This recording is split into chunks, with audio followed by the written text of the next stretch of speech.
Lakers versus Spurs. This video should have been up hours ago. Keep to that camera. I hate that arena name. To start, can I, I could stop the video right here. And that would be an accurate summation of what this game was.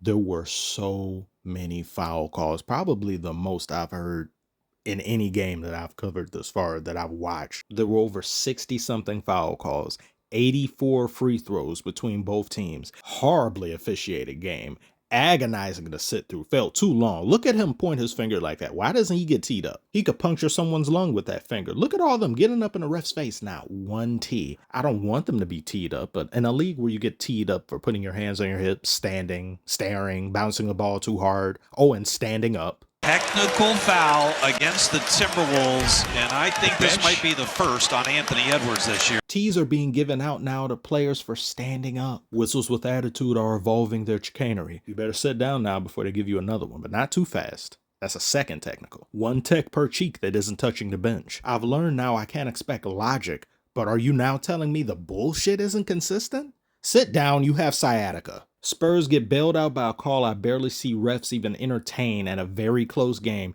and you proceed to miss free throw, Champagny? You had eye-gouging calls like this. Really? This? You're calling this too now? That should be a no call, if anything. Perhaps the ref got confused when Wembanyama stretches out his arms. One arm is in the Philippines, the other arm is in Iceland. I don't know. At this point, I say, just end the game. My expression was like Luka's, like, enough. Oh, and real quick, and talking about the adopted sibling no one wants in the Clippers. What scoundrel, what ne'er-do-well decided that this game had to be at 11 p.m.? I don't think I've ever seen a game come on this late. Do Owls have their own streaming service? Because I imagine this is who they're targeting. This is the demographic they're searching for. I want you to see this pass Luka did.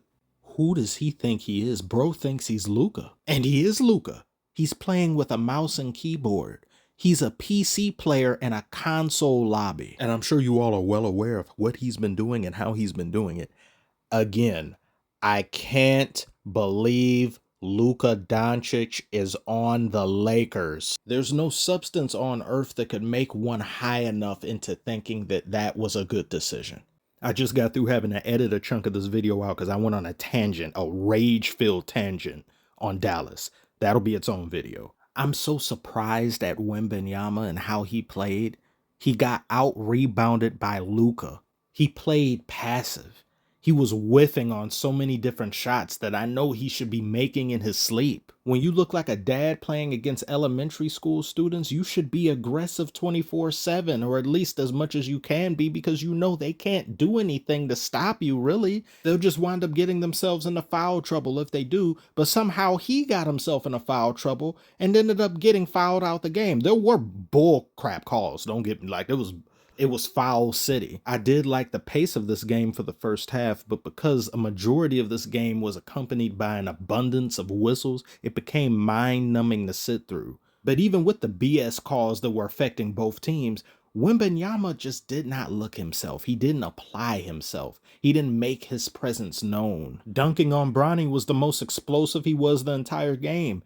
I expected him to eat here. This being a televised marquee game, I thought he was going to go off. I thought he's at least getting 30. And if not that, I thought he'd be flirting with a quadruple double again.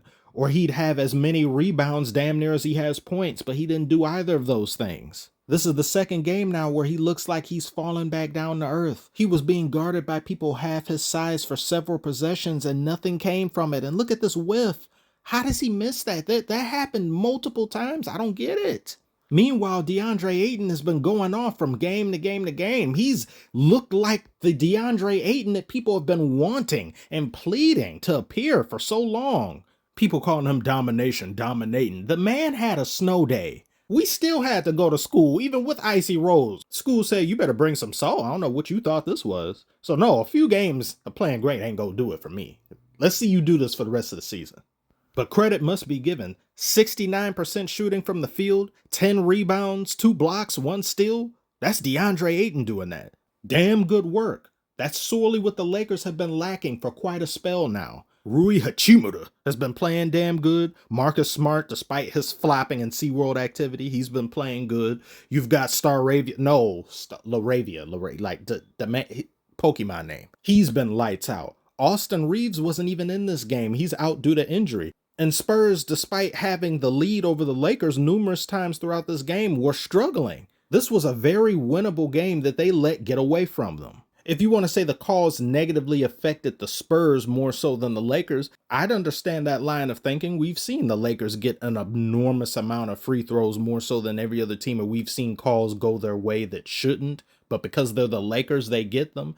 However, I believe this game begins and ends with Wembanyama and what he didn't do. He had only scored 2 points in the first quarter, 35% shooting on the night. He was 0 of 2 from three-point range. Just not a good performance at all. And then you have Luka, who, while he didn't have a particularly great game himself necessarily, I mean, he shot the ball worse than Wembanyama, 33%. When the team needed him to make big shots and to get things going and to drive the offense, be that spark plug, he did those things. And despite his shooting woes, you'll certainly love 13 assists. I think the Lakers did a pretty good job of guarding Wembanyama, but they didn't do a better job than the Miami Heat. That was as good a job as I've seen any team guard Wembanyama and really focus in on him. But these past 2 games, lost to the Suns and now the Lakers, I believe the common thread here is Wembanyama's poor play. Hopefully he gets his alien groove back. But what do you make of this game, and what do you make of the Lakers' performance thus far? And what do you think of the Spurs as well as Wembanyama? And do you think LeBron's return would negatively impact the Lakers or help them? Comment below, let me know. I thank you all for tuning in once again. Like and subscribe if you are new, and I will see you on the next one.